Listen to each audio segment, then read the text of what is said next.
Bismillahirrahmanirrahim.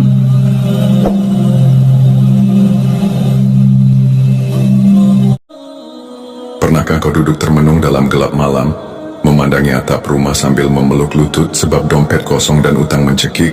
Pernahkah hatimu menjerit tapi tak ada tempat berteriak? Kau lihat isi lemari dapur mulai menipis, suara anak-anak merengek minta jajan, dan kau hanya bisa tersenyum pahit, menutupi kepanikan yang meledak-ledak dalam dada. Ketika hidup terasa sempit, seolah-olah rezeki lari menjauh dan pintu-pintu semua tertutup, jangan buru-buru menuduh Tuhan tak peduli. Jangan cepat-cepat menyerah, sebab bisa jadi itu bukan kutukan, tapi undangan. Undangan dari Allah untukmu agar kembali pulang.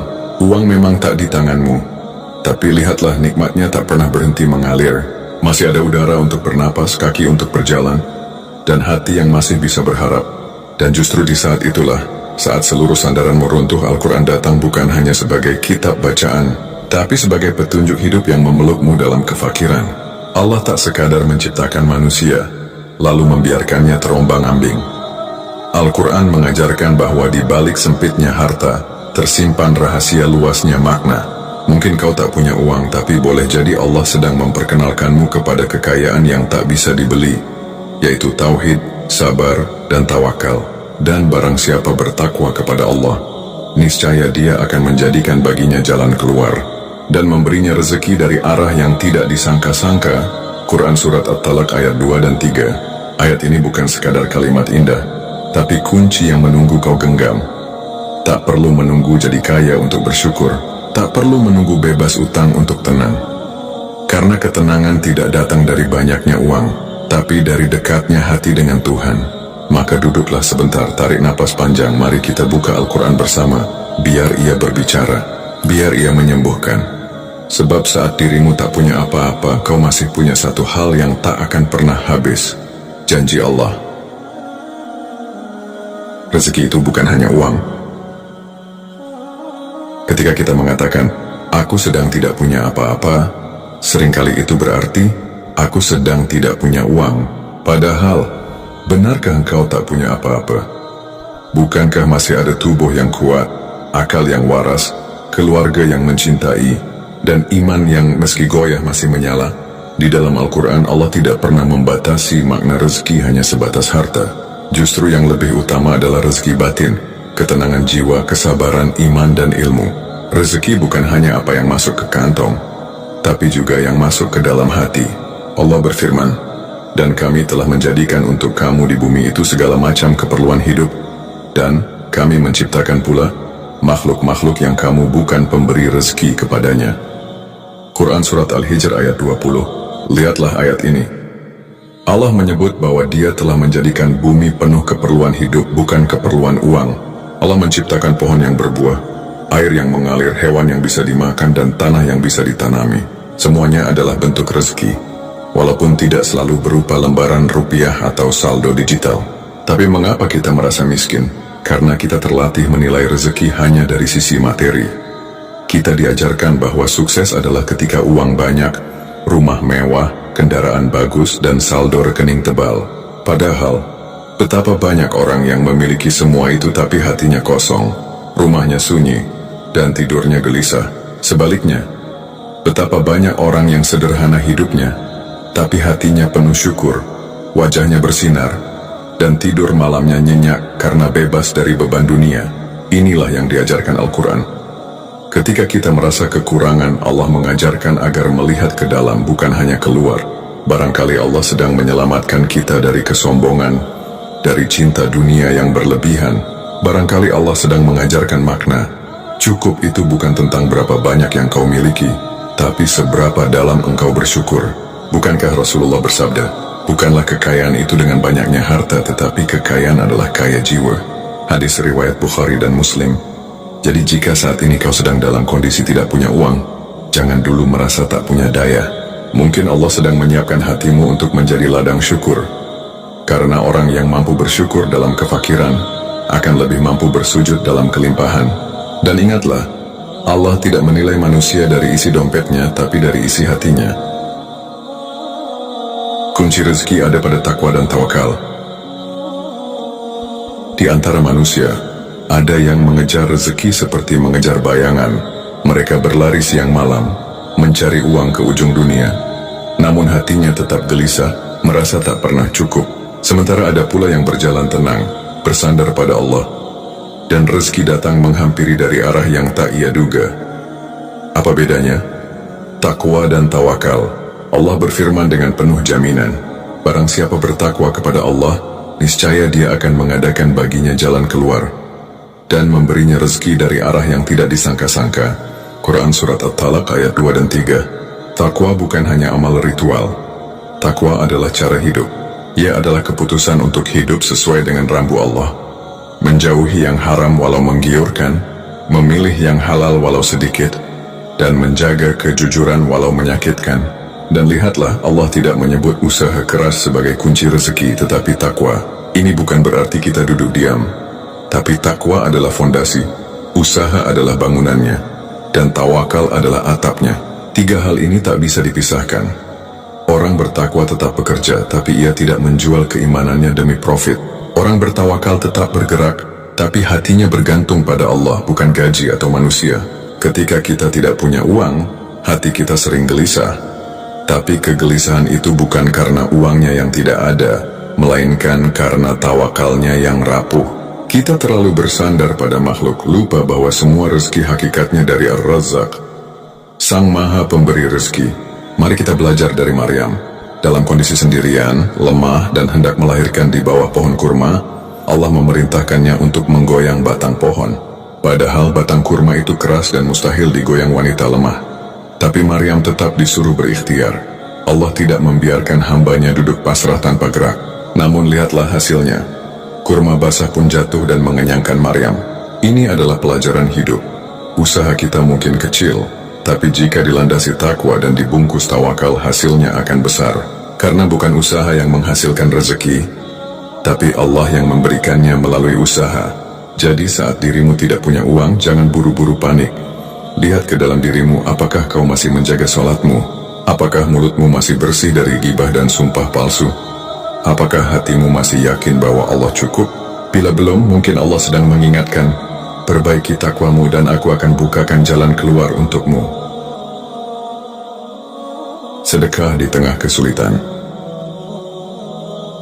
Jika seseorang berkata padamu, kalau kamu sedang tak punya uang, bersedekahlah, mungkin kau akan tersenyum pahit, sebab bagaimana bisa memberi saat diri sendiri kekurangan? Tapi justru disinilah letak keajaiban logika langit. Apa yang tampak tidak masuk akal di dunia, justru adalah rahasia kelapangan dalam pandangan Allah. Allah berfirman, perumpamaan orang yang menginfakkan hartanya di jalan Allah seperti sebutir biji yang menumbuhkan 7 tangkai, pada setiap tangkai ada 100 biji. Allah melipat gandakan bagi siapa yang Dia kehendaki. Quran Surat Al-Baqarah ayat 261. Dalam ayat ini, sedekah bukan hanya sekadar pemberian. Ia adalah benih yang ditanam di ladang tak terlihat. Mungkin kita memberi 1.000 rupiah hari ini, tapi Allah menjanjikan tumbuhnya 700 kali lipat, bahkan lebih, di waktu dan cara yang tak terduga. Dan ingat, janji ini datang dari Allah, bukan manusia. Sedekah di tengah kelapangan itu biasa, tapi sedekah di tengah sempitnya hidup, itulah yang luar biasa. Karena itu menunjukkan keyakinan bahwa rezeki tidak bergantung pada jumlah uang di tangan, tapi pada keyakinan di dalam hati. Saat dirimu tak punya uang, justru saat itu peluangmu untuk meraih pahala yang besar terbuka lebar. Sedekahmu tidak diukur dari nominalnya, tapi dari tingkat keyakinanmu kepada Allah. Jika kau hanya punya 5.000 dan kau berbagi 1.000 dengan orang lain, itu bukan sekadar bantuan, itu adalah pernyataan iman. Dan lihat bagaimana Allah menjanjikan balasannya. Apa saja yang kamu nafkahkan, Allah akan menggantinya. Quran Surat Saba ayat 39. Kau tak perlu tahu bagaimana caranya. Bisa jadi balasannya bukan dalam bentuk uang, tapi berupa ketenangan hati, kesehatan keluarga, anak yang saleh, atau pekerjaan yang tak disangka-sangka. Bahkan jika balasannya belum datang di dunia, ia telah ditabung di akhirat dalam bentuk yang lebih indah dan abadi.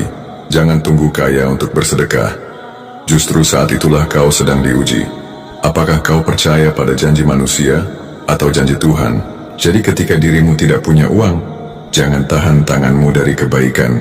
Bahkan senyum yang tulus, segelas air atau nasi bungkus yang kau bagi, bisa menjadi sebab turunnya rahmat Allah. Sebab di mata langit bukan besar kecil yang dilihat, tapi dari mana dan untuk apa ia diberi.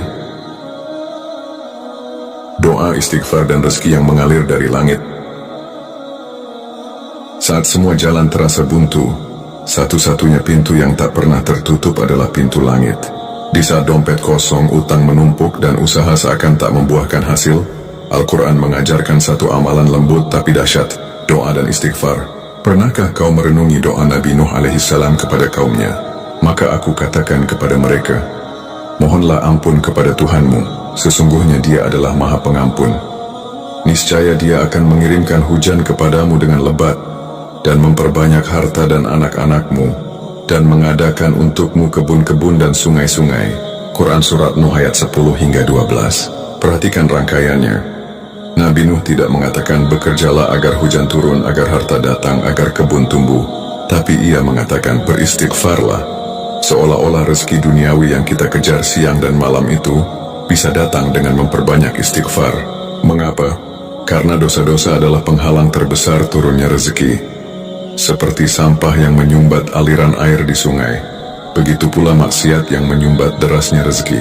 Mungkin Allah sudah menetapkan rezekimu, tapi ia tertahan oleh perbuatanmu sendiri. Rasulullah bersabda, barang siapa memperbanyak istighfar, niscaya Allah akan menjadikan jalan keluar bagi setiap kesempitan, memberi solusi bagi setiap kesedihan, dan memberinya rezeki dari arah yang tidak disangka-sangka. Hadis riwayat Ahmad. Apa artinya ini? Bahwa solusi atas kegelisahanmu bukan hanya kerja keras tapi juga kerja hati. Mulutmu harus bekerja mengucap astagfirullah, bukan sekadar lisannya, tapi juga jiwanya yang benar-benar menyesal dan kembali kepada Allah. Kadang kita terlalu fokus pada kalkulasi manusia, lupa bahwa Allah lah yang menggenggam setiap takaran rezeki. Kita bertanya, gimana caranya dapat tambahan penghasilan? Padahal bisa jadi jawabannya adalah, bersihkan dosamu.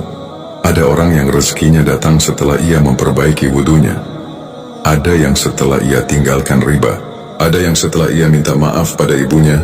Dan ada pula yang setelah ia menangis dalam sujud malamnya, mengadu dalam bahasa yang tak terdengar, tapi didengar oleh Tuhan seluruh alam.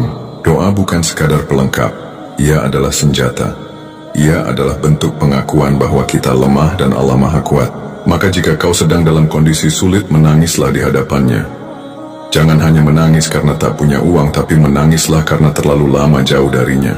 Dan yakinlah, tangisan itu tidak sia-sia. Karena Allah tidak pernah menolak hamba yang pulang, apalagi yang pulang dengan luka dan harapan.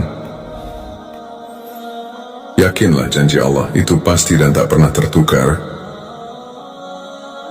Ada saat-saat dalam hidup ketika langit terasa mendung sepanjang waktu. Engkau bangun di pagi hari tanpa harapan, memikirkan bagaimana caranya bertahan satu hari lagi. Di kantong hanya tersisa receh, utang terus menekan, dan tak ada yang benar-benar mengerti perasaanmu. Di tengah keterpurukan itu, Al-Quran tak datang sebagai teori kosong. Ia datang sebagai pelita yang menyala dalam kegelapan. Allah berfirman, sesungguhnya sesudah kesulitan itu ada kemudahan. Sesungguhnya sesudah kesulitan itu ada kemudahan. Quran Surat Al-Insyirah ayat 5 dan 6. Perhatikan ayat ini diulang 2 kali oleh Allah. Bukan karena lupa tapi karena ingin menguatkan. Allah tahu hambanya kadang terlalu lemah untuk percaya. Maka dia ulangi janji itu. Sesudah kesulitan pasti ada kemudahan. Bukan mungkin, tapi pasti. Ini bukan sekadar motivasi, tapi pernyataan Tuhan yang tak pernah ingkar janji. Jika sekarang kau berada di lembah gelap, ketahuilah bahwa cahaya telah disiapkan. Tak ada malam tanpa fajar, tak ada luka tanpa obat, tak ada ujian tanpa hikmah. Kadang kita berkata, sudah berdoa, sudah usaha, tapi kenapa belum berubah? Jawabannya sederhana, karena waktunya belum datang.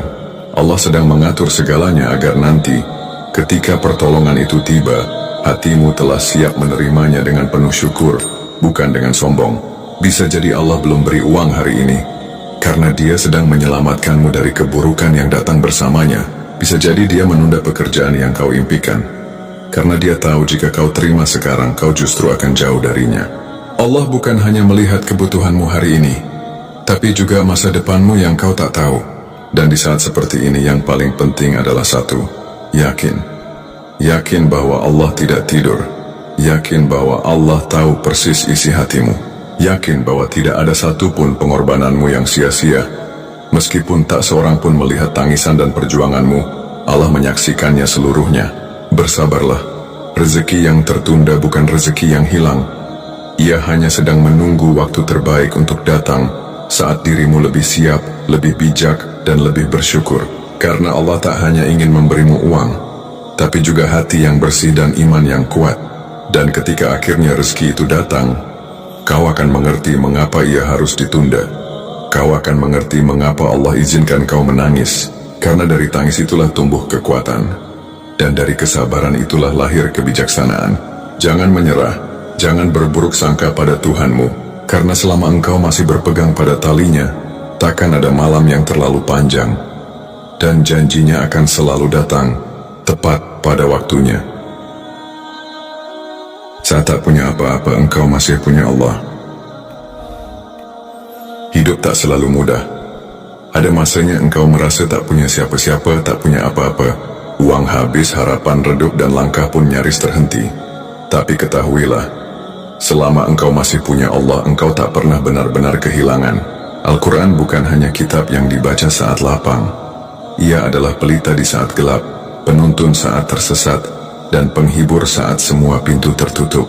Ia mengajarkan kita bahwa rezeki bukan soal jumlah, tapi soal keberkahan. Bahwa yang penting bukan seberapa banyak yang kau miliki, tapi seberapa dalam kau percaya pada janji Tuhan. Bila kau merasa dunia menelantarkanmu, ingatlah bahwa Allah sedang mendidikmu. Bila kau merasa tak kuat lagi, ingatlah bahwa kekuatan bukan berasal dari diri sendiri, tapi dari doa yang kau bisikkan dalam sujud panjangmu. Saat kau tak punya uang, mungkin itu adalah cara Allah menyingkirkan kesombongan. Saat kau tak punya jabatan, mungkin itu cara Allah menyelamatkan hatimu dari keserakahan. Saat semua tampak gelap, mungkin itulah cara Allah memperkenalkanmu pada cahayanya. Jadi jangan berhenti melangkah, jangan berhenti berharap. Sebab yang menanti di ujung jalan bukan hanya rezeki yang kau impikan, tapi juga versi dirimu yang lebih kuat, lebih sabar, dan lebih bertauhid. Dan satu hal yang harus selalu kau jaga dalam hati, Allah tidak akan meninggalkan hambanya yang terus mengetuk pintunya. Meski tanganmu kosong, tapi jika hatimu penuh iman, kau sedang menggenggam segalanya.